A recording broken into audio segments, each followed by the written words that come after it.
11 మంది ఎమ్మెల్యేలు, ప్రతిపక్షం హోదా కూడా లేదు. కానీ మంగళ బుధవారాలు వచ్చి ఆయన ఒక స్టేట్మెంట్ ఇచ్చారు. కానీ మీరు వాళ్ళ ట్రాప్లో పడుతున్నారా లేకపోతే వదిలేస్తున్నారా? దమ్ము ఉంటే, ధైర్యం ఉంటే అసెంబ్లీకి వచ్చి మాట్లాడొచ్చు కదా, ఎందుకు అసెంబ్లీకి రావట్లేదు? రాజకీయంగా జగన్మోహన్ రెడ్డి గారు వేస్తున్నటువంటి ఎత్తుగడల్ని పసిగట్టగలుగుతున్నారా? అంటే ఒక వ్యక్తి అమ్మల్ని, అక్కల్ని, ఆడబడుచులను తిడుతూ ఉంటే వాళ్ళ ఇంటికి వెళ్తాడు. ఒక వ్యక్తి బట్టలిపి నించుంటే ఆ వ్యక్తిని వెళ్ళి పరామర్శిస్తాడు. ఈరోజు ఇలాంటి సాంప్రదాయాలు తీసుకెళ్తున్నవాడిని అసలు విలువలు ఉన్నాయని ఎలా భావిస్తాం మనం? జగన్మోహన్ రెడ్డి గారు ఏమంటున్నారు, అసలు వాళ్ళు కావాలని రాజకీయపరంగా కక్ష సాధించే చర్యల్లో భాగంగా కేసులు పెడుతున్నారు. ఒక్కటంటే ఒక్కటకు కూడా వాళ్ళు ప్రూవ్ చేయలేరు. తనకి ఎప్పుడు కూడా డైవర్సిఫైయింగ్ పాలిటిక్స్ అంటే చాలా ఇష్టం. స్వీట్ నోట్లో పెట్టినట్టు ఉంటుంది ఆయనకి.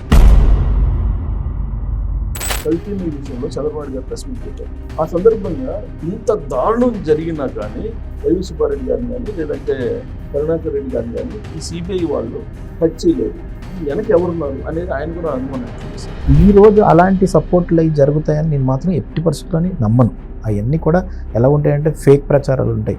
కానీ నేను అదేంటి మా ఇద్దరి మధ్యలో కొంతమంది మధ్యలో దూరాలు పెంచడానికి చేస్తుంటారు.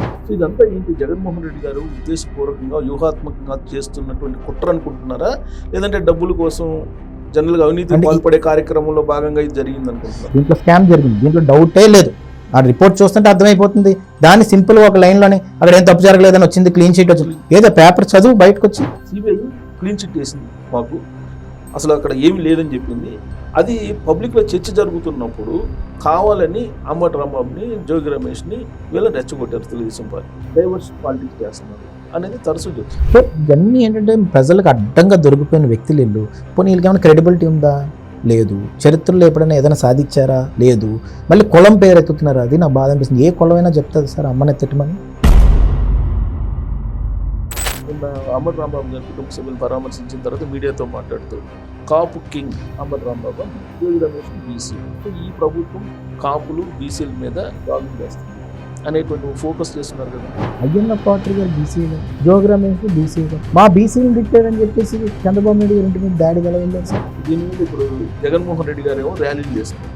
ఇది అంబటి రాంబాబు గారి ఇష్యూ మీద, అలాగే జోగి రమేష్ గారి ఇష్యూ మీద. ఆయన చేస్తున్నటువంటి యాక్టివిటీ మీకు ఎలా కనిపిస్తుంది? వాళ్ళ క్యాడర్ని కాపాడుకునేలాగా, లీడర్ని కాపాడుకునేలాగా కనిపిస్తుందా, లేదంటే ఆయన బలం ఉంది ఇంకా నాకు ప్రజల్లో అని నిరూపించుకునే ప్రయత్నం? వాళ్ళని ఇంకా బలే చేసేవాళ్ళు. మీకు ట్యాప్ చేస్తే ఓకే, నాయకుడికి హ్యాపీగా ఉంది, దాడి చేస్తే హ్యాపీ, రాళ్ళు ఇసురితే హ్యాపీ, పార్టీ ఆఫీస్ని పగలగొడితే హ్యాపీ, తగలేటెత్తే హ్యాపీ అంటే ఇంకా అది నాయకత్వ విలువలే ఉంటాయి సార్. నేను అదే మాట్లాడుతున్నాను. అలానే ఎంసీఎస్ రావు 2 సార్లు కళ్ళు మూసుకున్నా 2 సంవత్సరాలు అయిపోయింది.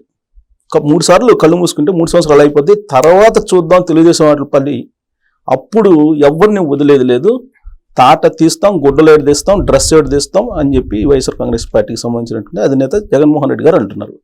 దీని మీద తెలుగుదేశం పార్టీ వాళ్ళు రియాక్షన్ ఎందుకు సరిగ్గా ఇవ్వలేకపోతున్నారు? అసలు ఆ పార్టీలో ఏం జరుగుతుంది అనే దాని మీద మనం వివరణ తీసుకునే ప్రయత్నం చేద్దాం. ప్రస్తుతం మన దగ్గర యువ నేత చింతకాయల విజయ్ గారు ఉన్నారు. ఆయనతో ఇంటరాక్ట్ అవుతాం. నమస్తే. నమస్కారం. సో నేను ఇంట్రడక్షన్లో చెప్పాను, ఆ మాటలు విన్న తర్వాత మీరు మంచి ప్రభుత్వం అనుకోవాలా లేదా అతి మంచి ప్రభుత్వం అనుకోవాలా, ఏమనుకోవాలి? ముఖ్యంగా ఏంటంటే అది మంచి ప్రభుత్వం, అతి మంచి ప్రభుత్వం కాదండి. ఇదేంటంటే మీ ఫస్ట్ నుంచి కూడా యోగాలం పాదయాత్ర చేస్తున్నప్పుడు లోకేష్ గారు ఒకటే మాట చెప్పారు, అంబేద్కర్ గారి రాజ్యాంగం, ఆ రాజ్యాంగం మీద నమ్మకంతో నేను ఈరోజు ఆ కాన్స్టిట్యూషన్ బుక్ని నా చేతిలో పెట్టుకుని నేను పాదయాత్ర చేస్తున్నాను. నన్ను కడపలో ఎదిరించారు, లేకపోతే నన్ను చిత్తూరులో స్టూల్ లాగారు, ఏదన్నా కానీ ఈ కాన్స్టిట్యూషన్ మీద నేను ముందుకెళ్తున్నాను. ఆఖరికి చంద్రబాబు నాయుడు గారిని అరెస్ట్ చేసినప్పుడు కూడా ఆయన చేతిలో కాన్స్టిట్యూషన్ పట్టుకొని కూర్చున్నాడు కింద. ఈ కాన్స్టిట్యూషన్ ఆర్టికల్ ప్రకారంగానే అడిగాడు అక్కడ పోలీసుని కూడా. సో దాని మీద అత్యంత భారమైన నమ్మకం. ఈరోజు కాన్స్టిట్యూషన్ నమ్మలేని వ్యక్తి జగన్మోహన్ రెడ్డి. అది మంచితనం అని తను అనుకుంటే తను చేస్తుంది చాలా పెద్ద తప్పు. First thing. సెకండ్ థింగ్ ఏంటంటే మేకపోతు గాంభీర్యం అని మనం తెలుగులో మనం ఊతపదంలో వాడుతూ ఉంటాం. ఇప్పుడు ఎదుటోడు వస్తున్నప్పుడు కనీసం పాము హిస్సింగ్ సౌండ్ అయినా చేయకపోతే, నేను ఎందుకు స్నేక్తో పోల్చానంటే తన మైండ్ సెట్టే చాలా ఇదిగా ఉంటుంది. అలాంటిది ఒక హిస్సింగ్ సౌండ్ అయినా చేయడం ఎలాగంటే మీరు వస్తే ఏదో అయిపోతారంటే కనీసం దగ్గరికైనా రాకుండా ఉంటారేమో అని ఉంది. కానీ మనసులో అంత భయం పెట్టుకునే మనిషి తను. ఎందుకు భయస్తుడు అని నేను అంటానంటే, పరదాలు పెట్టుకుని మీటింగ్కి ఎవరు ఇప్పుడు దాకా చరిత్రలో వెళ్ళలేదు, తను వెళ్తాడు. చెట్లు నుంచి ఎవరైనా చంపేస్తారేమో చెట్లు కట్ చేసేస్తారు. ఇలాంటి వ్యక్తిని ఎలా మీరు అనుకుంటారు అసలు తన ధైర్యంగా వార్నింగ్ ఇస్తాడని చెప్పి? ఎందుకంటే 11 మంది ఎమ్మెల్యేలు, ప్రతిపక్షం హోదా కూడా లేదు. కానీ బుధవారాలు వచ్చి ఆయన ఒక స్టేట్మెంట్ ఇచ్చారు, కానీ మీరు వాళ్ళ ట్రాప్లో పడుతున్నారా లేకపోతే వదిలేస్తున్నారా? అంటే రాజ్యాంగాన్ని నమ్మినోడు ఎవడైనా కానీ ఎవరన్నా బురద వేసినప్పుడు బురద తుడుచుకోవాల్సిన అవసరం ఉంటుంది. ఎందుకంటే మేము దాన్ని అథెంటికేటెడ్గా జనాలకి ఆన్సరబుల్ ఉండి అకౌంటబుల్ ఉన్న వ్యక్తులని, తన మీద మాత్రం ఎంత బురద వేసినా తను ఎవరి మీద తోసి వస్తాడు. ఎందుకంటే తన నాయకత్వం కలిగిన నాయకుడు కాదు కాబట్టి. కానీ ఇక్కడ విలువలతో ఉన్న మనుషులు కాబట్టి కనీసం ప్రెస్ మీట్ తను ఏదైనా విమర్శ చేస్తున్నప్పుడు తను తిప్పుకొట్టవలసిన అవసరం ఈరోజు అకౌంటబుల్గా ఉన్న లీడర్స్కి ఉంటుంది కాబట్టి మేము ప్రెస్ మీట్ పెట్టి చెప్తాం. దాన్ని చాతకాంతనంగా కొంతమంది తీసుకోవచ్చు, కానీ మేమేమంటామంటే అది జనాలకి ఇచ్చే వివరణ కింద మేము అనుకుంటాం. అందుకని ఈరోజు నేను ఒక మాట చెప్పదలుచుకుంది ఏంటంటే, తన అసెంబ్లీకి వస్తే దమ్ము ఉంటే ధైర్యం ఉంటే అసెంబ్లీకి వచ్చి మాట్లాడొచ్చు కదా. ఎందుకు అసెంబ్లీకి రావట్లేదు? కొంతమంది ఏం రాస్తారు నెరేటివ్, అయ్యన్ పాత్ర గారు అక్కడ స్పీకర్ చైర్లో కూర్చున్నారు కాబట్టి మళ్ళీ ఎందుకు తన ముందు వెళ్ళడం అని రాలేదంటారు. కొంతమంది ఏమంటారు ప్రతిపక్షం అసలు రాజ్యాంగం నమ్మడం అని నేను ఎందుకు అంటానంటే, రాజ్యాంగంలోనే రాసి ఉంది నీకున్న సీట్లకి రాదని. అది నీకు తెలుసు. అందుకే అయ్యన్ పాత్ర గారు కూడా క్లియర్గా చైర్ మీద కూర్చొని చెప్పారు. ఏమని చెప్పారు? తన మధ్యపరపు ఉన్నట్టు యాక్ట్ చేస్తున్నాడు, తనకు తెలుసు తనకి ప్రతిపక్ష హోదా రాదని. మరి అలాంటప్పుడు నీకు అంత దమ్ము ఉంది, అంత ధైర్యం ఉంది అనుకున్నప్పుడు వచ్చి మైక్ పట్టుకొని నువ్వు ఈ తప్పు చేసావని ఎందుకు చెప్పలేకపోతున్నాడు, అసెంబ్లీకి ఎందుకు రావట్లేదు? సో రాజకీయంగా జగన్మోహన్ రెడ్డి గారు వేస్తున్నటువంటి ఎత్తుగడల్ని మీరు అసలు పసిగట్టగలుగుతున్నారా? నేను అవి ఎత్తుగడలని నేను అన్నండి, అవి ఎత్తుగడలే కాదు. అది ఎందుకంటే స్ట్రైట్గా తీసుకెళ్లి గ్లాసుని పగలగొడేస్తాను అంటాడు. ఎవరైనా స్ట్రాటజిస్ట్ ఎలా ఆలోచిస్తాడంటే, మనుషుల చేతో ఎవరి చేతో దాన్ని పగలగొట్టిస్తాడు ఎవడన్నా, అది ఎత్తుగడ అంటారు. కానీ తినే డైరెక్ట్గా వెళ్ళి మొత్తం నాశనం చేసేస్తాడు. నాశనం చేసేసి ఏమంటాడంటే నా టాలెంట్ అంటాడు. ఎవరో వ్యక్తి ఒక పదవిలో ఉన్నప్పుడు ఏదైనా తప్పు చేస్తే నువ్వు తప్పు చేసావు అంటారు. కొంతమంది ముఖ్యమంత్రులు అయితే ఏకంగా ఎవరైనా ఎంక్వైరీ వేస్తే ఈ ఎంక్వైరీ పూర్తయ్యే వరకు నేను రిజైన్ చేశానని చరిత్ర ఆంధ్రప్రదేశ్ పాలిటిక్స్ది. కానీ ఈ రోజు తినేం చేస్తాడంటే, ఒక వ్యక్తి అమ్మల్ని అక్కల్ని ఆడబడుచులు తిడుతూ ఉంటే వాళ్ళ ఇంటికి వెళ్తాడు. ఒక వ్యక్తి ఒక ఆమెకి అక్రమ సంబంధాలు ఉన్నాయని ఒక ఎమ్మెల్యే హోదాలోని చేసిన వ్యక్తులు అంటుంటే వాళ్ళ ఇంటికి వెళ్ళి పరామర్శిస్తాడు. ఒక వ్యక్తి బట్టలిపి నించుంటే ఆ వ్యక్తిని వెళ్ళి పరామర్శిస్తాడు. ఈరోజు ఇలాంటి సాంప్రదాయాలు తీసుకెళ్తున్నవాడిని ఆ విలువలు ఉన్నాయని ఎలా భావిస్తాం మనం? First thing. సెకండ్ థింగ్ అనేది ఆ స్ట్రాటజీ అని నేను అనుకోను. సో అతనికి భయం ఉందని మీరు అనుకుంటున్నారు. ఆయన ఈ మధ్య ఒక స్టేట్మెంట్ ఇచ్చారు, పీపీపీ మోడల్లో మీరు మెడికల్ కాలేజీలకు సంబంధించిన ఒక విధానపరమైన నిర్ణయం తీసుకున్నారు. మళ్ళీ అధికారంలోకి వస్తే 2 నెలల్లో ఎవరైతే ఆ పీపీ మోడల్ తీసుకుంటారో వాళ్ళని జైల్లో వేస్తానంటే మీ విధానానికి అనుగుణంగా టెండర్లు వేసేదానికి ఎవరు రాలా, దాన్ని ఎలా తీసుకోవాలి? నేను ఇప్పుడు ఒక మాట చెప్తానండి. ఇప్పుడు ప్రైవేట్ వ్యక్తులు ఎవరైతే ఉన్నారో, బిజినెస్ పీపుల్ ఎవరైనా బిజినెస్ పెట్టడానికి వచ్చి ఇప్పుడు లోలో సంస్థ ఉంది, తను ఏకంగా దుబాయ్ షేకులతో డీల్ చేసిన వ్యక్తి, ఆ వ్యక్తి ఆంధ్రప్రదేశ్ నేను రాను మొర్రో అని అంటున్నాడంటే అక్కడ సిస్టమ్ తను భయపడి కాదండి, సిస్టమ్నే చెడగొట్టే వ్యక్తి ఉన్నప్పుడు. అంటే ఏంటి, పేపర్ మీద నీకు ఒక అగ్రిమెంట్ ఉంటుంది. అంటే పీపీఏ, సపోజ్ ఒక పవర్ ప్రాజెక్ట్ ఎవరైనా పెడుతున్నారంటే పవర్ పర్చేస్ అగ్రిమెంట్ అంటారు. అంటే పీపీఏ సైన్ పెట్టేది ఎవరు? Government authority. ఈపీడీసీఎల్ కావచ్చు, ఎస్పీడీసీఎల్ కావచ్చు, ఎవరైనా కానీ సంతకం పెడతారు. సంతకం పెట్టినప్పుడు ఆ రెన్యూ సంస్థ కానీ ఇంకో సంస్థ కానీ నమ్ముతుంది ఏమని, గవర్నమెంట్ పేపర్ అంటే అథెంటికేటెడ్ పేపర్, రాజముద్ర ఉంది కదా అని చెప్పి. ఆ రాజముద్రని లెక్క చేయకుండా, కాన్స్టిట్యూషన్ లెక్క చేయకుండా, వాల్యూస్ని లెక్క చేయకుండా ఆ పేపర్ నేను చింపేస్తానని చెప్పి పీపీఏలు అన్ని క్యాన్సిల్ చేయించలేదు. పీపీఏలే కాదు నేను చెప్పేది, మెడికల్ కాలేజీలు పీపీపీ మోడల్ చెప్తాను. ఇప్పుడు మెడికల్ కాలేజ్కి వచ్చిన వాళ్ళు కూడా ఏమనుకుంటారంటే, వాడు 10 ఏళ్ళ తర్వాత 20 ఏళ్ళ తర్వాత మళ్ళీ వీడు కానీ వస్తారు అనుకునే ఒక భ్రమలో కొంతమంది ఆటోమేటిక్గా బిజినెస్ పీపుల్ ఏమనుకుంటారండి, గవర్నమెంట్స్ చేంజ్ అవుతాయి అని అనుకుంటారు. అయినప్పుడు తినకి ఏంటి, క్యాపిటల్ని లెక్క చేయలేదు తిను. అందుకే కదా ఈరోజు క్యాపిటల్కి అథెంటికేటెడ్గా ఒక గెజెటే రిలీజ్ చేయాలి, ఒక పేపర్గా అథెంటికేటెడ్గా మనం తెచ్చుకోవాలనే ఆలోచన ఎందుకు వచ్చింది? అసలు చరిత్రలో లేనిది.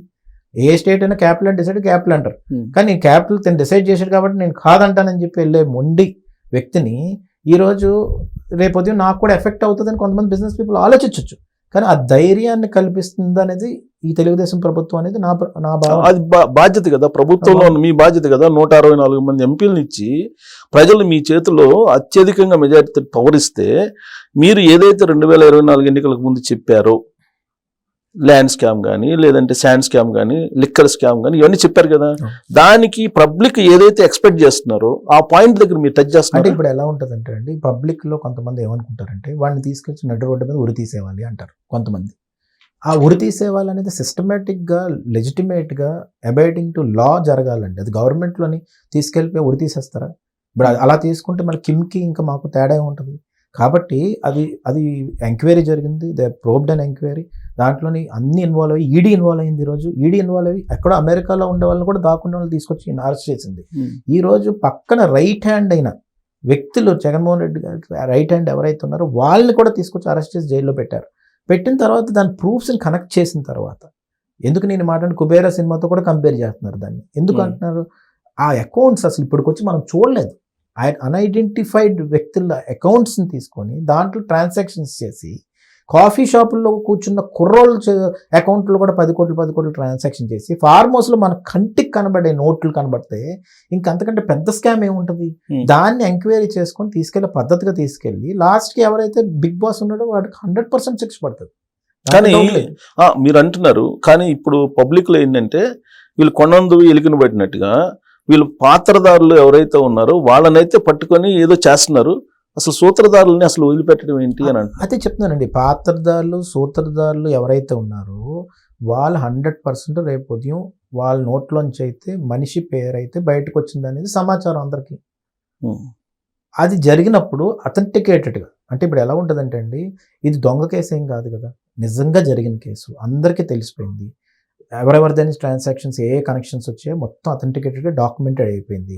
అంత డాక్యుమెంటెడ్గా పద్ధతిగా అది స్ట్రాటజీ అంటాను నేనేమంటానంటే రాత్రి దొంగ డాక్యుమెంట్ తీసేసేయండి, కొత్త ఎఫ్ఐఆర్ వేసేసేయండి, లోపల వేసేసేయండి అంటే అది రాజకీయ రిటాలియేషన్ అవుతుంది. దాని బదులు నేనేమంటానంటే ఒక స్కామ్ని కరెక్ట్గా అథెంటికేటెడ్గా పట్టుకుంటే అది ఎలా ఉండాలంటే ఆ స్కాము రేపు ఇండియా మొత్తం కూడా అమ్మో ఇలాంటి స్కాండిల్ చేయడానికి ఒక పొలిటీషియన్ ప్రయత్నిస్తే ఇదా శిక్ష పడుతుంది అనే భావన కలగాలంటే దానికి చాలా ప్రిపరేషన్ అవసరం అని నా ఉద్దేశం.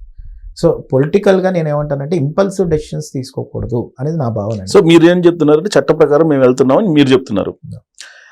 జగన్మోహన్ రెడ్డి గారు ఏమంటున్నారు? అసలు వాళ్ళు కావాలని రాజకీయ పరంగా కక్ష సాధింపే చర్యల్లో భాగంగా కేసులు పెడుతున్నారు. ఒక్కటంటే ఒక్కట కూడా వాళ్ళు ప్రూవ్ చేయలేరు. అసలు వైవి సుబ్బారెడ్డి కానీ లేదంటే కరుణాకర్ రెడ్డి కానీ వీళ్ళ పేర్లు లేవని చెప్పి సిబిఐ చెప్తుంది కదా నీ కల్తీలో. వీళ్ళు కావాలని పెట్టిన కేసులే కదా ఇవని ఆయన. నేను ఫస్ట్ ఎగ్జాంపుల్ మీరు చెప్తున్న దాంట్లో ఏంటంటే ఇవన్నీ రాజకీయ కక్ష. తనకి ఎప్పుడు కూడా డైవర్సిఫైయింగ్ పాలిటిక్స్ అంటే చాలా ఇష్టం. స్వీట్ నోట్లో పెట్టినట్టు ఉంటుంది ఆయనకి. అందుకు నేను దానికి ఒక్కొక్క ఎగ్జాంపుల్ చెప్తాను. వాళ్ళ బాబాయ్ గారు చనిపోయారు. చనిపోయిన వెంటనే ఏమంటారు? First step story number 1 Chandrababu Naidu గారు చంపారు, నారాసుర రక్ష చరిత్ర. స్టోరీ నెంబర్ 2 బాబాయ్ గారికి ఎవరో ఇంకో వైఫ్ ఉన్నారు. స్టోరీ నెంబర్ 3 వాళ్ళ అబ్బాయి ఉన్నారు కాబట్టి ఆస్తులు ఎక్కడ వెళ్ళిపోతాయి కాబట్టి వీళ్ళందరూ గొడవలు పెట్టుకుని ఆయన చంపేశారు. స్టోరీ నెంబర్ 4 వాళ్ళ అమ్మాయే అల్లుడు కలిసి చంపేశారు. స్టోరీ నెంబర్ ఎన్ని స్టోరీలు అండి? ఇవన్నీ ప్రజలకు వినబడియే కదా, ప్రజలు తెలుసుకున్నారు కాబట్టే కదా నేను తొక్కి పెట్టిన ఆరదీశారు. నిజంగా నీకు నమ్మకం ఉండుంటే వాళ్ళే చంపారని నీకు అనిపించుండుంటే ఫస్ట్ పాయింట్ ఏంటంటే ఆ రోజు సిబిఐ అవినాష్ రెడ్డి దగ్గరకు వచ్చినప్పుడు వాళ్ళ అమ్మకు బాగాలేదు అనేది చెప్పకుండా అంబులెన్స్ వెనకాల సిబిఐని పరిపెట్టకుండా గెస్ట్ హౌస్లో పడుకున్న సిబిఐని బెదిరించకుండా అవినాష్ రెడ్డిని అప్పచెప్పేస్తే క్లియర్ అయిపోతుంది కదా. సో పోనీ ఎన్ని అబద్ధాలు అనుకున్నట్టు ఇప్పుడు అదే సినిమాలో చెప్పినట్టు గూగుల్ అయితే అబద్ధం ఆడదు కదా. గూగుల్ టేక్అవుట్ అనేది ఒక టెక్నాలజీని పట్టుకొని పట్టేశారు కదా. సో ఇవన్నీ కూడా బిల్డప్ అయిపోయి ఉన్నాయి ఆల్రెడీ. సో తనకు తెలుసు ఆల్రెడీ ఏంటని, ఇప్పుడు అది బయటకు వస్తుందేమో, ఇది బయటకు వస్తుందేమో, ఇంకో 2-3 బయటకు వస్తాయేమో, ఇవన్నీ కానీ ఒక బుక్లా తయారవుతాయి. ఎట్టి పరిస్థితుల్లోనే వెళ్ళిపోతాము లోపలికి. వెళ్ళిపోతాం కాబట్టి ముందు నుంచే ప్రజల్లోనే రూట్స్ తయారు చేయాలి. ఏంటి ఆ roots? Top of the mind ఇది పొలిటికల్ స్టోరీ, పొలిటికల్ రిటాలియేషను. పొలిటికల్ రిటాలియేషన్లోని భాగంగా ఇవన్నీ చేస్తున్నారు అన్నప్పుడు ఏమవుతుంది? ఎప్పుడైనా బిహైండ్ ది బార్స్ వెళ్తే అజంప్షన్, ప్రాబబిలిటీ, ఇప్పుడు రాజకీయాల్లో ప్రాబబిలిటీస్ చాలా ఉంటాయి. సో వెళ్తే జనాలు ఏమనుకోవాలి? ఇది పొలిటికల్ కక్ష. సో అందుకని స్టోరీని ముందు నుంచే బిల్డ్ చేయాలి. సో అమాయకులు కాదన్న ఉద్దేశం. ఓకే, ఆ కోణంలో అతను విజయం సాధించినట్టు అనిపించట్లేదా? ఎలా సాధించాడంటే ఓటమి చూశాడు కదా. నీకు మళ్ళీ ఎప్పుడన్నా కానీ తనకి విజయం సాధించిన రోజు అప్పుడు జనాల దగ్గర ఇది చేసాడు అనేది మనం నమ్మొచ్చు. కానీ ఇప్పుడు దాకా తన అథెంటికేషన్ ఏంటి? మళ్ళీ తన నాట్లు నమ్మేరని దాని మీద నేనేమంటానంటే ఇప్పుడు దాకా తనను నమ్మట్లేదు అనేది క్లారిటీగా ఎందుకు చెప్తున్నానంటే జనాల్లోని క్లియర్గా ఉంది. ఏమని? తను ఇంట్లో విషయాల్లో కానీ బయట విషయాల్లో కానీ చిన్న చిన్న విషయాల్లో కానీ డాక్టర్ సుధాకర్ గారి విషయంలో కానీ వెంకయ్య విషయంలో కానీ చిన్న చిన్న క్రైమ్ విషయాల్లో కూడా పర్సనల్గా మైక్రో లెవెల్లో రిటాలియేషన్ అనేది చూపెట్టారు. అంత కక్ష జనాల మీద తీసుకోలేరు. లీడర్ ఎప్పుడైనా ఏంటంటే ఒక డాక్టర్ మాస్క్ అడిగినప్పుడు కమిటీ వేస్తారు, కమిటీ వేసి నిజంగా ఉన్నాయో లేదో చెక్ చేసుకుంటే అయిపోద్ది. కానీ దాని మీద లేదు తిని మీద పగ తీర్చుకోవాలి, ఆ వాట్సాప్ ఫార్వర్డ్ చేసాడు దాని మీద పగ తీర్చుకోవాలి, కోవిడ్ వార్డులోకి తీసుకెళ్ళి కూర్చోబెట్టాలి, ఇలాంటి ఆలోచనలు ఎందుకు లీడర్లకు వస్తాయండి? అది రాదు. లీడర్ అనేవాడు జస్ట్ అపాలజీ చెప్పేస్తారు. ఎందుకు? వాళ్ళ తండ్రి గారు రాజశేఖర రెడ్డి గారి గురించి కూడా ఒకసారి అరుణ్ కుమార్ గారు చెప్పారు ఒక ఇంటర్వ్యూలో. ఏమని, ఒక వ్యక్తి వెళ్తున్నప్పుడు ఆంధ్ర భవన్ దగ్గర యాజిటేషన్ జరుగుతున్నప్పుడు ఒక వాచ్మెన్ వచ్చి ఎలాగండి అని అంటే సీరియస్ అయ్యాడట ఆయన. తర్వాత ఒక 10 నిమిషాలు 15 నిమిషాల తర్వాత ఆయన అనవసరం తప్పు చేస్తుంటానేమో ఏమనుకోకయ్యా అనేసి పంపించాడంట వాచ్మెన్. సో అంటే ఏంటి, మీ తండ్రి గారు అలా చేసినప్పుడు అదైనా ఫాలో అవ్వాలి కదా మీరు. తినైతే ఆ స్థానంలో ఉన్నప్పుడు ఏం చేస్తారంటే ఆ వాచ్మెన్ గారు ఉండకూడదు. సో మీరు ఒక రాజకీయ పార్టీ, అధికారంలో ఉన్న పార్టీగా మీరు చెప్తున్నారు జగన్మోహన్ రెడ్డి గారి గురించి. కానీ నార్మల్ పబ్లిక్, ఇప్పుడు నాలాంటి వాళ్ళు బయటికి వెళ్ళినప్పుడు వాళ్ళు ఎక్కువ మంది అడిగేది ఏంటంటే 12 సంవత్సరాలు పైగా ఆయన బెయిల్ మీద ఉన్నాడు, వ్యక్తిగత హాజరు నుంచి మినహాయింపు ఉంది, ఆల్రెడీ కొత్త కేసులు మళ్ళీ ఇప్పుడు లిక్కర్ కేసులు కానీ ఇవన్నీ ఉన్నాయి. ఇన్ని కేసులు ఉన్నప్పుడు ఎందుకు డిలే అవుతుంది? 8 మంది జడ్జిలు మారారు. ఇది ఎవరో వెనక ఉండి నడిపిస్తున్నారు. వాళ్ళు ఎవరు నడిపిస్తున్నారు, వాళ్ళతోటి మీరు కలిసి ప్రభుత్వాన్ని నడిపిస్తున్నారు అనేది అడుగుతున్నారు. దానికి ఏమంటారు? సార్ నేను ఒక్క మాట అయితే చెప్పదలుచుకున్నానండి. ఏంటంటే కోర్టుని ప్రశ్నించే అంత పెద్ద మనిషిని అయితే నేను కాదు. కానీ నేను ఒకటే ఈ శిక్ష చాలా దారుణంగా పడుతుంది తను. ఎందుకు నేను మాట్లాడుతాను, మానవత్వంతో మాట్లాడినా ఏది మాట్లాడినా అకార్డింగ్ టు లా మాట్లాడినా కానీ దీనికి ఎండ్ పాయింట్ అయితే త్వరలోనే వచ్చేస్తుంది. కానీ ఆ త్వరలో వచ్చే ముందు వీళ్ళేదో తొందరపడ్డారు, వాళ్ళేదో తొందరపడ్డారు, అర్జెంట్ కావాలి అని అంటే we can't give justice over night. That will happen ఇక్కడ కోర్స్ ఆఫ్ టైం అది. కానీ పొలిటికల్ రిటాలియేషన్లో జరగదు. 80% తనకు శిక్ష అయితే పడుతుంది. దానికి ఎండింగ్ పాయింట్ కూడా it will be an example for every one in this country. So political retaliation కాదు కానీ పొలిటికల్ ఇన్వాల్వ్మెంట్ అనేది బ్యాక్గ్రౌండ్లో బలంగా ఉంది. అందుకే వ్యవస్థలు తమ పని తాను చేసుకోలేకపోతున్నాయి అనేది పాయింట్ మీద నాకు అర్థమైంది మీరు ఏం చెప్తున్నారు. నేను ఒకటే చెప్తాను, ఈ రోజు సెంట్రల్ గవర్నమెంట్ కానీ స్టేట్ గవర్నమెంట్ కానీ ఏ విధమైన కొలాబరేషన్తో పనిచేస్తుందో మీ అందరికీ తెలుసు. రెండోది ఏంటి, అదృష్టం శాతం నేను అన్ను కష్టపడడం వల్ల ఈరోజు చంద్రబాబు నాయుడు గారు ఒక సమయంలో ఏంటి ఇలాగా చాలామంది ఇదైపోయింది అదైపోయింది అని మాట్లాడిన వాళ్ళు కూడా ఈరోజు దేశమే ఈరోజు చంద్రబాబు నాయుడు గారిని చూసి గర్వపడే విధంగా ఒకటైతే పొలిటికల్గా కూడా చంద్రబాబు నాయుడు గారి పార్టీ అంటే తెలుగుదేశం పార్టీ మీద సెంట్రల్ పార్టీ ఈరోజు డిపెండ్ అయ్యే ఇది దేవుడు ఆశీర్వాదంతో, వెంకటేశ్వర స్వామి ఆశీర్వాదంతో జరిగినప్పుడు చంద్రబాబు నాయుడు గారు తన ఓన్ పద్ధతుల గురించి వాడలేదే, ఎందుకంటే తనకు అవసరం లేదు, రాష్ట్రం కోసం వాడుతున్నారు. సో ఈ రోజు అలాంటి సపోర్ట్లు అవి జరుగుతాయని నేను మాత్రం 80%లోని నమ్మను. అవన్నీ కూడా ఎలా ఉంటాయంటే ఫేక్ ప్రచారాలు ఉంటాయి. కానీ నేను అదేంటి మా ఇద్దరి మధ్యలో కొంతమంది మధ్యలో దూరాలు పెంచడానికి చేస్తుంటారు. కానీ నేను ఖచ్చితంగా చెప్తాను ఏంటంటే అది జస్టిస్ జరగాలని ఒక ప్రాసెస్లో వెళ్తున్నప్పుడు వేళ్ళు పెట్టి పొలిటికల్ ఇన్ఫ్లుయెన్స్లు పెట్టి అవి చేసే పద్ధతి అది అలాంటి చంద్రబాబు నాయుడు గారికి ఎప్పుడు ఆలోచనలు ఉండవు. డెవలప్మెంట్ మీద వెళ్తున్నారు, అది జరుగుతుంది. కానీ అది జరిగేది మాత్రం చాలా గట్టిగా జరుగుతుంది అని మాత్రం నాకు నమ్మకం ఉంది. అది నేను ఖచ్చితంగా చెప్పగలను. నిన్న కల్తీని విషయంలో చంద్రబాబు నాయుడు గారు ప్రెస్ మీట్ పెట్టారు. పక్కనే మాధవ్ గారు ఉన్నారు, ఇటుపక్క పవన్ కళ్యాణ్ గారు ఉన్నారు. సమక్షంలోనే ముగ్గురు మాట్లాడారు. ఆ సందర్భంగా ఇంత దారుణం జరిగినా కానీ అక్కడ వైవి సుబ్బారెడ్డి గారిని కానీ లేదంటే కరుణాకర్ రెడ్డి గారిని కానీ ఈ సిబిఐ వాళ్ళు టచ్ చేయలేదు. అసలు వెనక ఎవరున్నారు అనేది ఆయన కూడా అనుమానం వ్యక్తం చేశారు.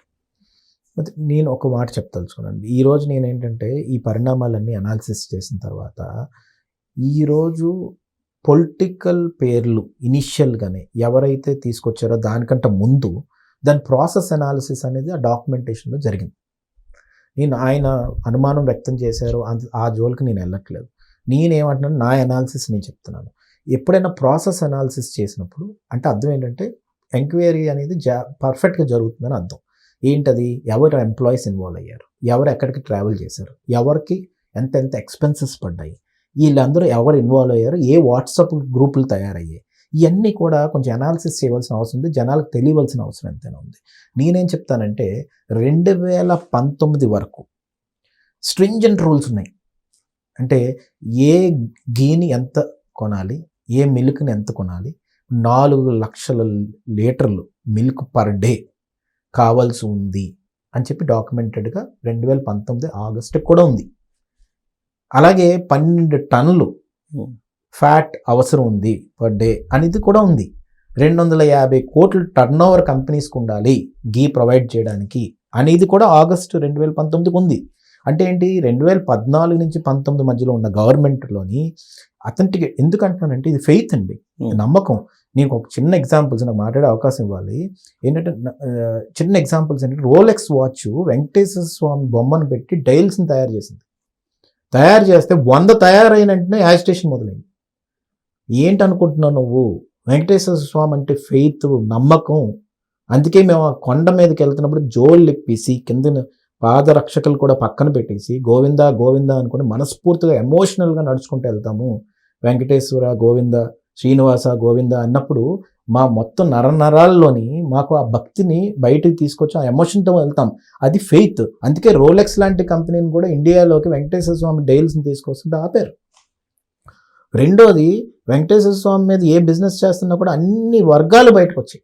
ఇది రాజకీయంగా చేయకూడదు, కులాలకు అతీతంగా మతాలకు అతీతంగా అందరూ అభిమానించే దేవుడు తను.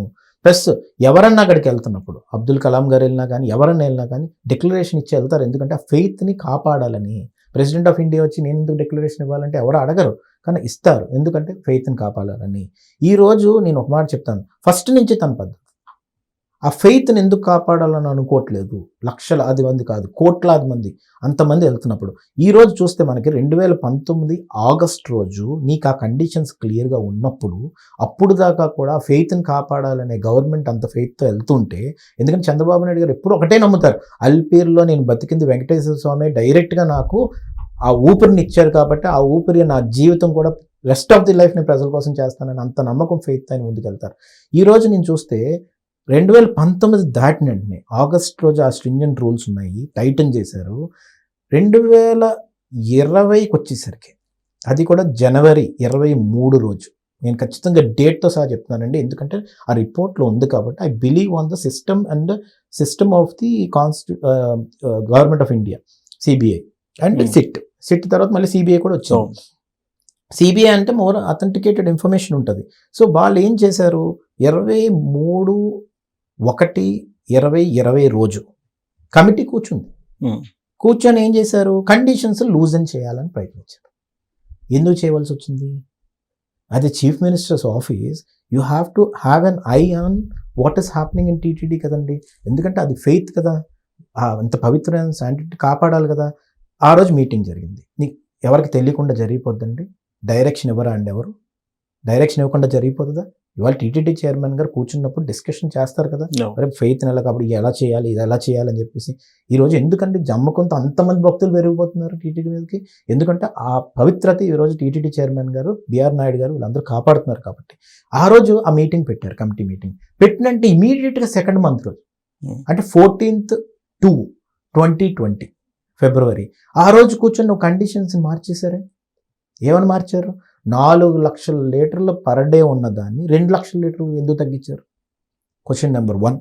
క్వశ్చన్ నెంబర్ 2, 12 టన్స్ ఫ్యాట్ ఉన్నదాన్ని 12 టన్స్ నుంచి 8 టన్స్కి ఎందుకు తగ్గించారు? 250 కోట్ల టర్న్ ఓవర్ ఉండాలని చెప్పిన వాళ్ళు 150 కోట్ల టర్న్ ఓవర్కి ఎందుకు తీసుకొచ్చారు? ఎందుకు లూజన్ చేయాలి?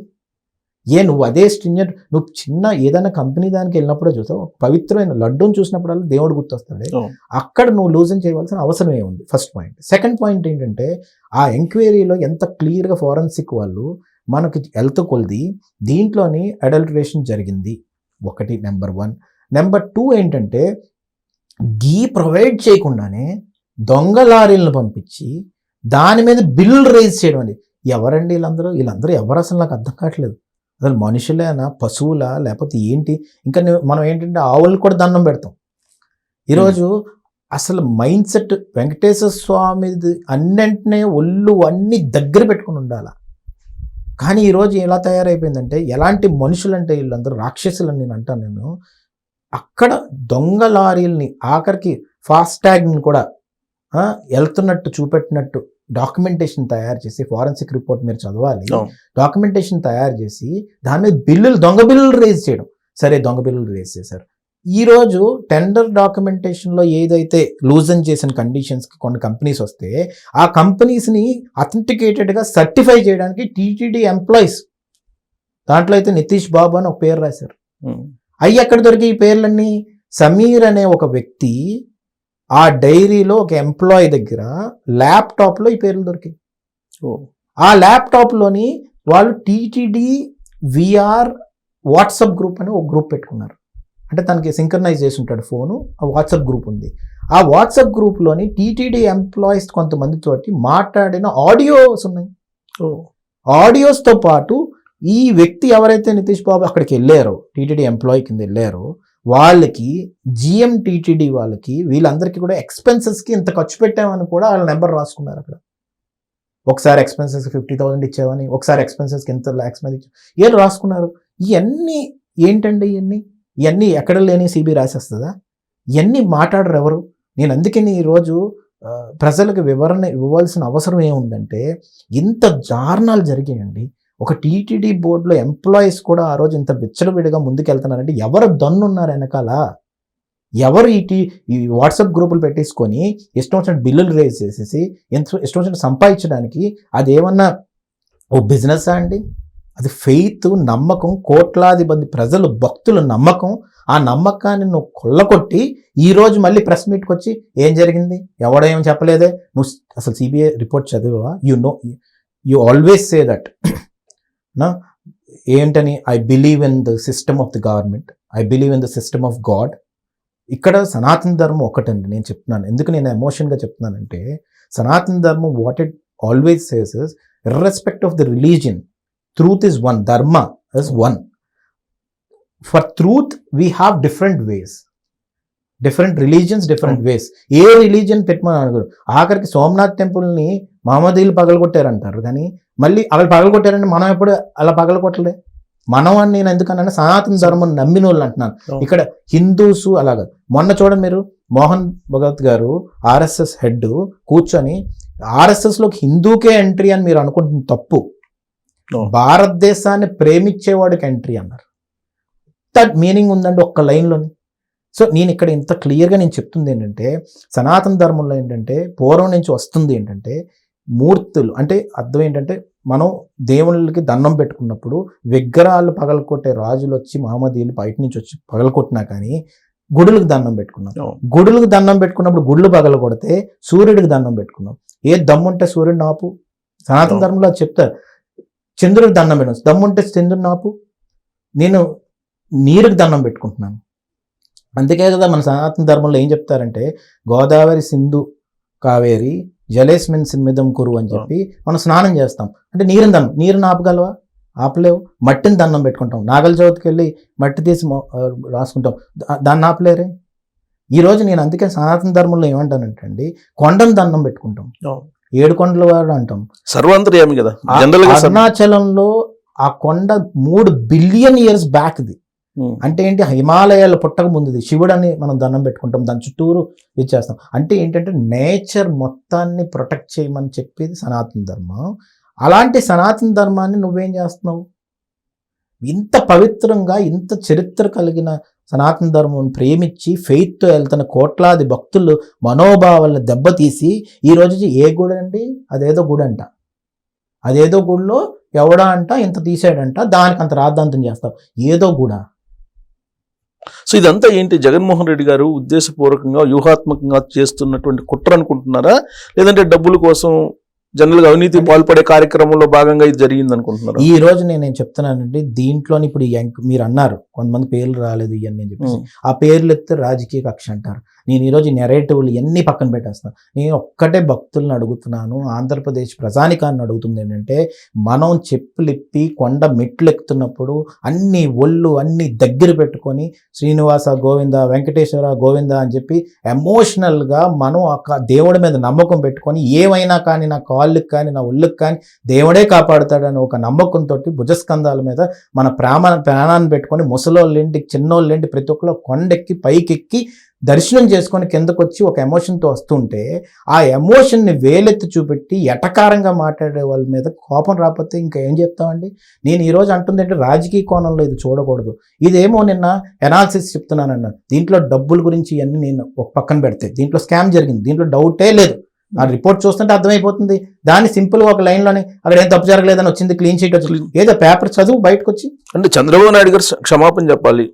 కొవ్వు లేదు అని చెప్పి చెప్పారు.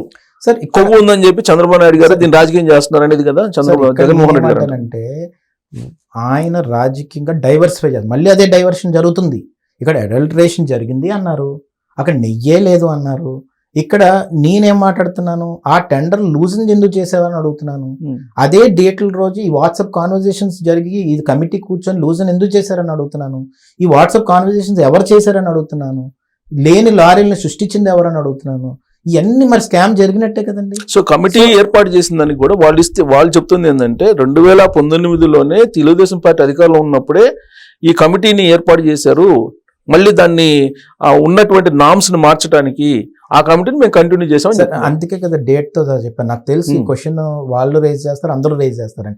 నేను ఏం చెప్తున్నాను సార్, 23/1/2020 రోజు ఎడిషనల్ ఈఓ ద్వారా కమిటీ మీటింగ్ జరిగిందా లేదా, దాని రికార్డ్స్ లో ఉందా లేదా, 14/2/2020 రోజు కమిటీ డెసిషన్ తీసుకుందా లేదా, 15/2/2020 రోజు ఎడిషనల్ ఈఓ సంతకం పెట్టాడా లేదా, ఇంత డేట్లతో సహా చెప్తుంటే ఇంకా మళ్ళీ డైవర్సిఫై చేస్తారంటే నేనేం చెప్పలేను. వైవి సుబ్బారెడ్డి గారు కూడా మీరు చెప్పింది మీరు డేట్ ప్రకారం దాన్ని ఒప్పుకుంటున్నారు. కాకపోతే ఆ రోజు కమిటీ చేసాము, ఆ కమిటీలో ఇప్పుడు తెలుగుదేశం పార్టీలో ఉన్నటువంటి మంత్రి అలాగే ఎమ్మెల్యే వీళ్ళు ఉన్నారు. మరి వాళ్ళు ఉన్నప్పుడు కమిటీ వాళ్ళు ఇచ్చిన రిపోర్టే కదా అని చెప్పి అంటున్నారు. సార్ ఎడిషనల్ ఈఓ సంతకం పెట్టాడు సార్. ఎడిషనల్ ఈఓ అయితే తెలుగుదేశం వాడు అయితే కాదు కదా. ఎడిషనల్ ఈఓ పెట్టారు. ఈ కమిటీ చేసాము, సబ్ కమిటీ, ఆ కమిటీ ఇచ్చిన రిపోర్ట్స్ ప్రకారం మార్గదర్శకాల ప్రకారం అప్రూవల్ చేసాము అంటున్నారు. అది చూపెట్టమనండి సార్. ఇక్కడ క్లియర్ గా అడుగుతున్న క్వశ్చన్ ఏంటంటే, నేను డేట్స్ తో చెప్తున్నాను, మళ్ళీ నేనేం చెప్తున్నాను, ఆగస్టు 2019 అని కూడా నేను కేటగారికల్ గా మెన్షన్ చేస్తున్నాను. ఆగస్టు ముందు కదా, ఆగస్టులో అంటే జగన్మోహన్ రెడ్డి గవర్నమెంట్ ఉన్నారు కదా. మరి ఆగస్టు అప్పుడు 4 లక్షల లీటర్ పర్ డే అని క్లియర్గా ఉన్నదాన్ని 2 లక్షల లీటర్లు ఎందుకు జరిగింది. సో ఇక్కడ నేను ఏం చెప్తున్నానంటే సార్, ఈ నెంబర్లు ఈ సబ్జెక్ట్ మీద డైవర్సిఫికేషన్ జరుగుతుంది సార్. ఆఖరికి వైవి సుబ్బారెడ్డి కూడా నిన్న ఒక వీడియో చూసాను, దాంట్లో చెప్తున్నారు జరిగింది నిజమే అని చెప్తున్నారు. జంతు కొవ్వు లేదు, ఇదైతే ఉందని చెప్తున్నాడు. బైఫర్కేషన్ చేస్తున్నారు సార్. ఇక్కడ ఏంటంటే ఎంక్వైరీ పూర్తయ్యే వరకు ఏం లేదు ఏముందో వాళ్ళు చెప్పలేరు, ఎవరు చెప్పలేరు. సో ఎంక్వైరీ జరగనివ్వండి సార్. ఇప్పుడు ఏమంటుందంటే we believe on court, we believe on CBI, it's institution of the government. So వాళ్ళు ఒక ఎంక్వైరీ చేస్తారు. కానీ ఎంక్వైరీలో భాగంగా ఈరోజు టీటీడీ ఎంప్లాయీస్ ఎక్స్పెన్సెస్ దేనికి అనుకుంటున్నారు, ఎక్స్పెన్సెస్ ఈ కంపెనీని దాంట్లోని రావడానికి అని చెప్పి సర్టిఫై చేయడానికి కూడా డబ్బులు తీసుకున్నారు. అంటే ఏంటి, వాళ్ళకు ఆల్రెడీ తెలుసు ఈ కంపెనీ అంత మెలైన్ అంటే సరిగ్గా లేని కంపెనీ అని చెప్పి, కానీ దాన్ని సర్టిఫై చేయడానికి కూడా ఎక్స్పెన్సెస్ తీసుకున్నారంటే ఇంత ధైర్యం ఎలా వస్తుంది సార్. అందుకే నేను ఇప్పటికే చెప్తాను, మీరు కావాలంటే ఎగ్జాంపుల్స్ తీసుకోండి. ఎవరైతే సంతకాలు పెట్టి ఉంటారో, ఎవరైతే ఉంటారో వాళ్ళ కుటుంబాలు కూడా మంచి జరిగి ఉండదు. ఇది నేను శాపంతో ఏదైనా చెప్పట్లేదు. నేను నాకు నమ్మకం ఉంది కాబట్టి చెప్తున్నాను. నమ్మకం అంటే ఏంటి, ఫెయిత్ కదా సార్. ఆ ఫెయిత్ ని పోగొడుతున్నారని చెప్తున్నాను. వీళ్ళు more than a scam, they targeting the faith. So నేను అది చెప్తున్నాను. అంటే తిరుమల మీద, వెంకటేశ్వర స్వామి మీద పెద్ద కుట్ర చేశారంటారా? అంటే నేను ఇది చాలా పెద్ద క్వశ్చన్ సార్. ఇది నేనేమంటున్నానంటే సార్, నేను వెంకటేశ్వర స్వామిని అత్యంత ఎక్కువ నమ్మే వ్యక్తిని, పరమశివుడిని బాగా నమ్మే వ్యక్తిని. ఈరోజు వెంకటేశ్వర స్వామి దగ్గరికి వెళ్తున్నప్పుడు ఇప్పుడు టీటీడీలో పదవి ఎవరికైనా వచ్చింది, బిఆర్ నాయుడు గారికి వచ్చింది సార్. వచ్చినప్పుడు ఏమనుకుంటారు ఆయన, నేను నాన్ వెజ్ మానేవాలి, నేను ఇవన్నీ ఏంటి సార్. ఎందుకు నందమూరి తారక రామారావు గారు వెంకటేశ్వర స్వామి పాత్ర వేసినా, కృష్ణుడి పాత్ర వేసినా, ఏమేసినా నాన్ వెజ్ మానేసి నేల మీద పడుకుంటాను అంటారు. సుమన్ గారు, మన హీరో గారు కూడా అదే చెప్పారు. అన్నమయ్యలో నేను అది చేసినప్పుడు ఇదంతా ఏంటి సార్, ఫెయితే కదా సార్, నమ్మకమే కదా సార్. ఆ నమ్మకాన్ని వీళ్ళు దాన్ని కుట్ర అనే కంటే ఏంటంటే ఎప్పుడు కూడా ఆ నమ్మకాన్ని చులకనగా చూడొద్దు అంటున్నాను సార్. ఓకే, నేను అలా చులకనగా వేరే మతాన్ని చూడనే. ఇప్పుడు ఈద్ వస్తే అదే ప్రేమతో భోజనాలు పెడుతున్నాం ముస్లిమ్స్కి, అదే ప్రేమతో క్రిస్టియానిటీ మనకి చర్చిలకు వెళ్ళినప్పుడు అదే ప్రేమతో అదే భక్తితోటి ప్రార్థన చేస్తున్నాం. ఇది సనాతన ధర్మం నేర్పించిందని చెప్తున్నాను నేను. అలాగే అదే ఫెయిత్ కదా ఉండాలి. మళ్ళీ ఏమన్నా అంటే ఆ రిలీజియస్గా ఇదంతా జరిగిపోతుంది అని, రిలీజియస్ ఇవన్నీ కాదు. ఇదేమంటే sentiment. When you are elected by the people, you are for the people and by the people. అలాంటప్పుడు ప్రియాంబుల్ నమ్ముతున్నప్పుడు అలాగే మతాలను కూడా గౌరవించాలి కదా సార్. ఆ ఫెయిత్ ని పోగొడుతున్నారని చెప్తున్నాను సార్. సో ఆ ఫెయిత్ ని పోగొట్టినందువల్ల క్రిస్టియానిటీని ప్రమోట్ చేసుకునే ప్రయత్నం ఏమన్నా కనిపిస్తుందా మీకు? నేను అంత లోతుగా అనాలిసిస్ నేను చెప్పట్లేదు సార్. నేనేమంటున్నానంటే ఒక నాయకుడిగా ఉన్నప్పుడు చులకనగా మాట్లాడొద్దు ఏ మతాన్ని అని చెప్తున్నాను సార్. ఆ రోజు నాకు చాలా బాధ అనిపించింది. అంటే అదేదో గుళ్ళోని అదేదో జరిగితే ఏంటి అని. అంటే ఎప్పుడు అంత లైట్ తీసుకోకూడదు సార్. ఎందుకంటే దేవుడు అనేవాడు 100% ఉన్నాడు కాబట్టి ఈరోజు నేచర్ అనేది కాపాడుతున్నాం కాబట్టి ఉన్నది. అందుకే నేచర్ని కాపాడుకుంటే నేచర్ అని మనల్ని నడిపిస్తుంది అంటారు. నువ్వు నేచర్కి వ్యతిరేకంగా ఎన్నిసార్లు వెళ్ళలేదు? ఋషికొండ నేచర్కి వ్యతిరేకంగా వెళ్ళినట్టే కదా. ఏదైనా నేచర్కి వ్యతిరేకంగా వెళ్ళారు కదా మీరు. సో నేచర్కి వ్యతిరేకంగా వెళ్ళారు కాబట్టి నేచరే నీకు ఫుల్ స్టాప్ పెట్టేసింది. కానీ ఇప్పుడు ఏంటంటే లేని దాన్ని ఉన్నట్టుగా తెలుగుదేశం పార్టీ వాళ్ళు చెప్తున్నారు. ఇది తిరుమల తిరుపతి దేవస్థానం అక్కడ ఏదో అపచారం జరిగినట్టు మా మీద అపవాదం మోపి ప్రయత్నం చేస్తున్నటువంటి క్రమం కనిపిస్తుంది అని చెప్పి జగన్మోహన్ రెడ్డి గారు అంటున్నారు. సిబిఐ క్లీన్ చిట్ వేసింది మాకు, అసలు అక్కడ ఏమి లేదని చెప్పింది. అది పబ్లిక్లో చర్చ జరుగుతున్నప్పుడు కావాలని అంబటి రాంబాబుని, జోగి రమేష్ని వీళ్ళని రెచ్చగొట్టారు తెలుగుదేశం పార్టీ. డైవర్స్ పాలిటిక్స్ చేస్తున్నారు అనేది తరచూ చెప్తున్నారు sir. Fascist mentality, factionist mentality ఎలా ఉంటుందంటే జనాలు చదువుకోకూడదు. నువ్వు క్లీన్ షీట్ అంటే ఎవరిని నమ్మేస్తాడా? వాట్సాప్ గ్రూపులు ఉన్నాయి, పేపర్లు ఉన్నాయి, అన్నీ ఉన్నాయి, యూట్యూబ్ కూడా ఉంది. అనాలిసిస్లు చేస్తున్నారు ప్రతి ఒక్కళ్ళు కూడా, ఇన్ఫ్లుయెన్సర్స్. ఈరోజు నేను చెప్తున్న రిపోర్ట్లో ఉన్న డేట్లే నేను చెప్పాను. ఆ రిపోర్ట్ ఇప్పుడు జనాల్లోకి వెళ్తుంది, చదువుకుంటారు. చదువుకున్న రోజు నీ నిజం తెలుస్తుంది. ఆ రోజు నువ్వు ఆ జనాల్లోకి వచ్చినందుకు ఏదో 2 మాటలు మాట్లాడి వెళ్ళిపోవడానికి కాదు కదా. డైవర్సిఫై పాలిటిక్స్ ఏంటి? జోగి రమేష్ అనే వ్యక్తికి ఎందుకు జరిగింది ఆ శిక్ష? ఎందుకంటే చంద్రబాబు నాయుడు గారు ఇంటి మీదకి వచ్చి స్కాములు చేసేసి ఇష్టం వచ్చినట్టు మాట్లాడేస్తే తను బయటపడిపోతాడా? లిక్కర్ స్కామ్ ఏది పడితే అది పడితే దాంట్లో లింకులు ఉన్నాయి. చెవిరెడ్డి గారికి లింకులు ఉన్నాయి. ఇప్పుడు ఈయన వాడు అంబటి రాంబాబు గారు డైరెక్ట్గా తిట్టాడు కదా, అది బూత్ కాదా? అది అమ్మల్ని అక్కలు తిట్టినట్టు కాదు. అంటే దానికంటే ముందు మహిళలు నన్ను అబ్యూజ్గా మాట్లాడారు, నిలదీశారు, నా మీద దాడి చేయబారు, అత్యాచారం చేయబారు, అది ఎక్కడ అని చెప్పారు. ఆ వీడియో లేదు కదా సార్. నేనేమంటున్నానంటే సార్, ఇక అబద్ధాలు కామన్. ఎందుకు సార్ డైరెక్ట్గా ఆడియోలోనే అమ్మాయిలతో మాట్లాడి దొరికేసి నాది ఏఏ అంటున్నారు. జిమ్ చేస్తున్నప్పుడు బాడీని అటు ఇటు తిప్పేసి దాన్ని ఏఏలోకి సృష్టించాడు అంటారు ఒకళ్ళేమో ఆ అమ్మాయితే కాదంటాడు. సో ఇవన్నీ ఏంటంటే ప్రజలకు అడ్డంగా దొరికిపోయిన వ్యక్తులు వీళ్ళు. పోనీ వీళ్ళకి ఏమైనా క్రెడిబిలిటీ ఉందా? లేదు. చరిత్రలో ఎప్పుడైనా ఏదైనా సాధించారా? లేదు. మళ్ళీ కులం పేరు ఎత్తుతున్నారు. అది నాకు బాధ అనిపిస్తుంది. ఏ కులం అయినా చెప్తుంది సార్ అమ్మని ఎత్తమని? ఏ కులం అయినా మతం అయినా చెప్తుందా? లేదు కదా. సో నేను ఇప్పుడు క్లియర్గా చెప్తుందంటే నువ్వు చేస్తున్న డైవర్సిఫై పాలిటిక్స్. నేను చెప్తుంది ఏంటంటే మళ్ళీ డాక్యుమెంటెడ్ బేస్తోనే నేను మాట్లాడుతున్నాను. ఏ డేట్స్లో అయితే ఇది జరిగింది, ఏ వాట్సాప్ గ్రూపుల్లో ఈ కాన్వర్సేషన్ జరిగింది, ఎవరికి ఎక్స్పెన్సెస్ కింద డబ్బులు ఇచ్చారు, ఎందుకు దొంగ లారీలు చూపెట్టి నెయ్యి ఇచ్చినట్టు అబద్ధం ఆడారు, ఎందుకు బిల్లులు రేజ్ చేశారు, ఇవన్నీ ఎంక్వైరీ అవుతుంది. ఎంక్వైరీ అయినప్పుడు కమిటీ వేసి ఎంక్వైరీ అవుతుంది. ఎంక్వైరీ వేసిన తర్వాత ఎందుకంటే ఈ ప్రభుత్వం, కూటమి ప్రభుత్వం ఫెయిత్ మీద బిలీవ్ చేసి దేవుడి మీద బిలీవ్ చేస్తుంది కాబట్టి ఆ శాంటిటీని కాపాడవలసిన అవసరం ఎంతైనా ఉంది. దాని మీద ముందుకెళ్తారు. సో దీని మీద ఇప్పుడు జగన్మోహన్ రెడ్డి గారు ఏమో ర్యాలీలు చేస్తున్నారు, ఇది అంబటి రాంబాబు గారి ఇష్యూ మీద, అలాగే జోగి రమేష్ గారి ఇష్యూ మీద. ఇవాళ మళ్ళీ శుక్రవారం ఆయన వెళ్ళారు. ఆయన చేస్తున్నటువంటి యాక్టివిటీ మీకు ఎలా కనిపిస్తుంది? వాళ్ళ క్యాడర్ని కాపాడుకునేలాగా, లీడర్లని కాపాడుకునేలాగా కనిపిస్తుందా, లేదంటే ఆయన బలం ఉంది ఇంకా నాకు ప్రజల్లో అని నిరూపించుకునే ప్రయత్నమా? నేను ఫస్ట్ ఒకటి అదే చెప్పాను సార్, మేకపోతు గాంభీర్యం అని. ఎందుకంటున్నానంటే ఈ మాట, ఆయన నిజంగా ధైర్యం ఉండి ప్రజల్లో నాకు నమ్మకం ఉందనుకుంటే అంత రోడ్ల మీదకి వచ్చి తిరగవసరం లేదు. కానీ ఈరోజు ఏం చేస్తున్నారు, ఆయన రాంగ్ పద్ధతుల్లోని రాంగ్ నోషన్స్ తీసుకొని, అంటే ఫార్మర్స్ కష్టం వచ్చిందని బయటకు వచ్చి ర్యాలీలు చేస్తుంటే హర్షిస్తారు జనం. లేకపోతే ఒక పేదవాడికి ఎక్కడో అన్యాయం జరిగిందని వస్తే అలాంటి ఏం కనబట్టలేదు. స్టార్టింగ్ ఏమైనా పెన్షన్ రావు, మీరు చెప్పిందంతా అవ్వదు, నీలాగా 3 దబాలు 4 దబాలు ఇవ్వలేదు, ఒకేసారి కొట్టేశారు పెన్షన్స్. దాంతో ఏం చెప్పాలో అర్థం కాలేదు. అది ఆ బస్సుది ఎవరు ఫ్రీ బస్సు అంత అబద్ధాలు అన్నారు. నీకు 15,000 నీకు 15,000 ట్రోల్ చేశాడు. ఇవన్నీ అయిపోయేసరికి ఇష్యూస్ కనబట్టలేదు. ఇష్యూస్ కనబడిపోయేసరికి ఏం చేయాలో అర్థం కాక రాంగ్ పద్ధతిని ఎంచుకోవడం. ఏంటది? బూతులు తిట్టినోడి ఇంటికి పరామర్శించడం, ఆడవాళ్ళు తిట్టిన వాళ్ళ ఇంటికి పరామర్శించడం. వాళ్ళు ఏమంటారు, నా క్యాడర్ని పరామర్శించడం. క్యాడర్ అంటే ఏంటి? కిందన జెండా కట్టినోని పరామర్శిస్తే ఒక అర్థం ఉంటుంది. ఇలా బూతులు తిట్టి ఇంట్ల మీద దాడులు చేసి ఇంట్లో ఆడవాళ్ళని తిట్టేసి ఈ ఫ్యామిలీని తిట్టేసి ఇదే వ్యక్తి కదా అసెంబ్లీలో చంద్రబాబు నాయుడు గారిని అగౌరవపరిచింది. అది కౌరవ సభ అని చెప్పి బయటకు వచ్చేసాం కదా. ఇలాంటి వ్యక్తులందరి చేత మళ్ళీ తిట్టిపించడం. ఒక బ్యాచ్ అయిపోతే ఇంకో బ్యాచ్, ఒక బ్యాచ్ కుంగిపోయింది అనుకోండి, ఇప్పుడు వంశీ బయటకు రాడు, ఎందుకంటే తనకు అర్థమైపోయింది ఎవడు నిలబడ్డని. కొడాలని బయటకు రాడు, ఒక బ్యాచ్ అయిపోయింది, ఇంకో బ్యాచ్ని వాడేయడం. ఈ బ్యాచ్ అయిపోయినట్టు ఇంకో బ్యాచ్ వాడేస్తారు. ఇలా వాడేసి ఏం చేస్తుంటే ఈ టైంకి ర్యాలీకి వెళ్ళడం, జనాలు వచ్చినట్టు చూపెట్టడం. ఆ జనాల బదులు నిన్న కూడా దారుణం ఏంటంటే ఎక్కడో కేరళలో జరిగిన ఇన్సిడెంట్స్ని కూడా పోస్టింగ్లు చేసేస్తున్నారు.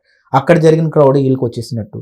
ఇప్పుడు మొన్న కూడా సాక్షిలో మదనపల్లి దగ్గర ఎక్కడో వెళ్ళిన, చిత్తూరు జిల్లాలో వెళ్ళిన వీడియోని తీసుకొని ఇక్కడ ఈస్ట్ గోదావరిలో ఎక్కడో వచ్చిన వీడియోని కనెక్ట్ చేసి ఇక్కడ జనం వచ్చారు అక్కడ జనం చూపెడుతున్నారు. అది మళ్ళీ మాట్లాడరు. సో నేను ఇప్పుడు క్లియర్ కట్గా నేను చెప్తుంది ఏంటంటే ఈ ఫేక్ పాలిటిక్స్కి అంతం అయిపోయింది. అందరికి అర్థమైపోయింది ఫేక్ పాలిటిక్స్ అని. సో కాబట్టి ఆఖరికి షర్మిల గారు కూడా మొన్న అది చెప్తున్నారు. ఈ రోజు అందుకని నేను చెప్తుంది ఏంటంటే ఇవన్నీ కూడా జనాలు నమ్మరు. నువ్వు ఎన్ని రోజులు చేసుకున్న ఆఖరికి సిద్ధం సభలో కూడా గ్రాఫిక్స్ యూజ్ చేసి గ్రీన్ మ్యాట్ కింద వేసి ఎక్స్ట్రా జనాన్ని చూపెట్టడం. మరి సిద్ధం సభలో ఏమైపోయింది సార్? సో జనాలు చూపెడితే ఏదో జరిగిపోతుంది అనేది ఆ భ్రమలో ముందు బయటకు వచ్చేయాలి. First point.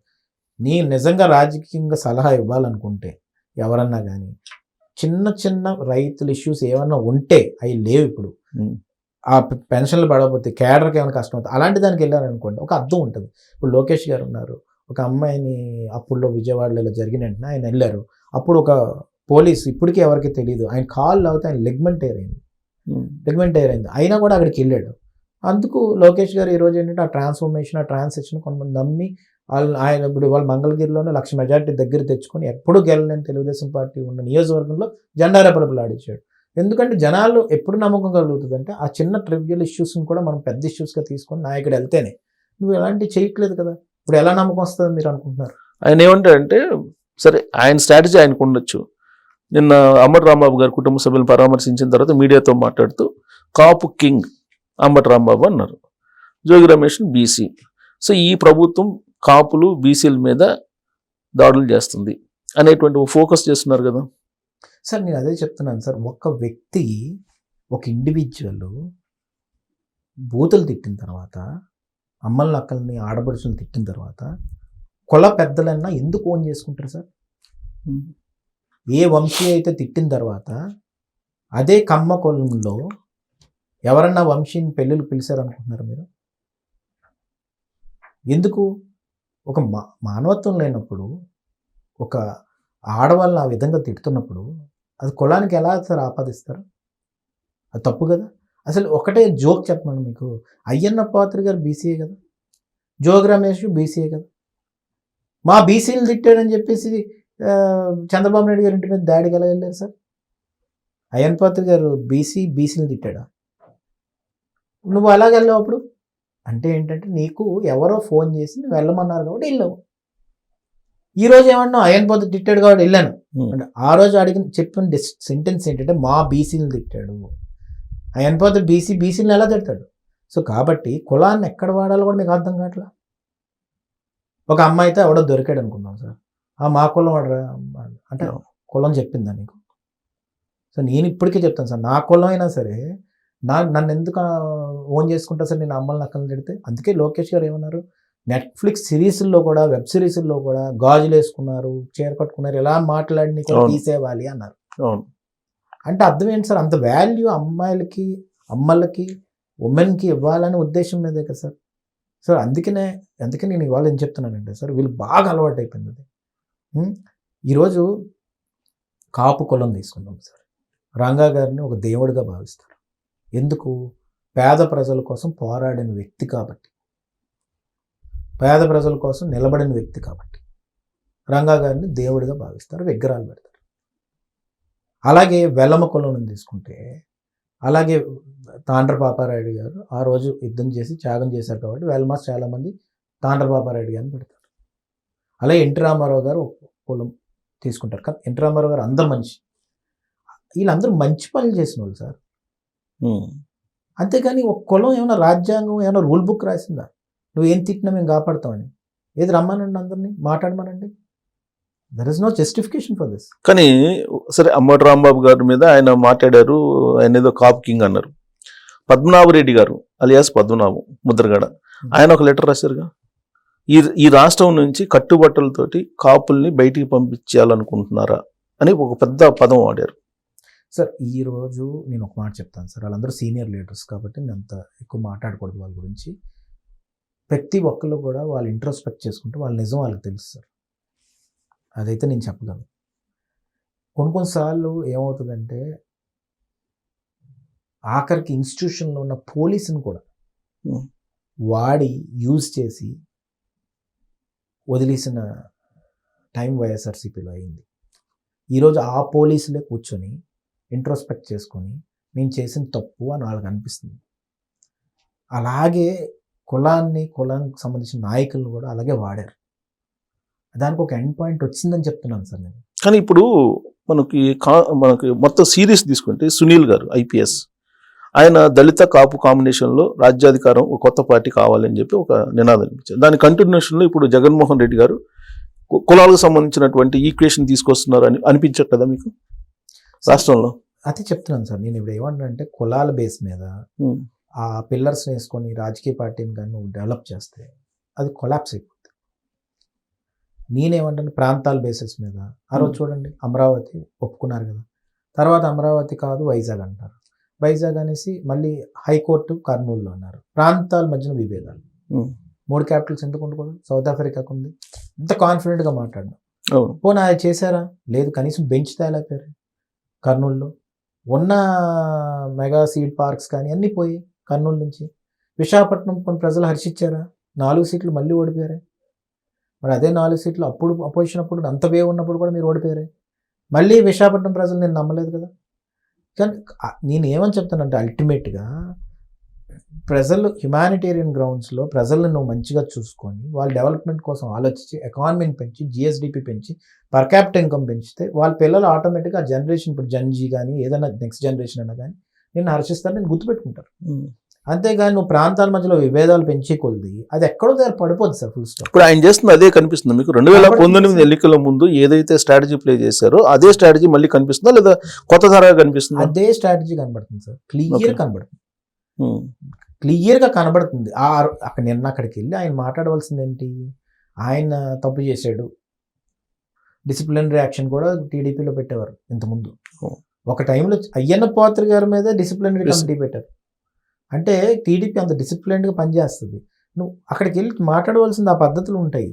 కానీ అక్కడికి వెళ్ళి మాట్లాడి వాళ్ళని నువ్వు ఇంకా భలే చేసావులే అని ట్యాప్ చేస్తే ఓకే, నాయకుడికి హ్యాపీగా ఉంది, దాడి చేస్తే హ్యాపీ, రాళ్ళు ఇసురితే హ్యాపీ, పార్టీ ఆఫీస్ని పగలగొడితే హ్యాపీ, తగలేటెత్తే హ్యాపీ. అంటే ఇంకా అది నాయకత్వ విలువలే ఉంటాయి సార్. నేను అదే మాట్లాడుతున్నాను.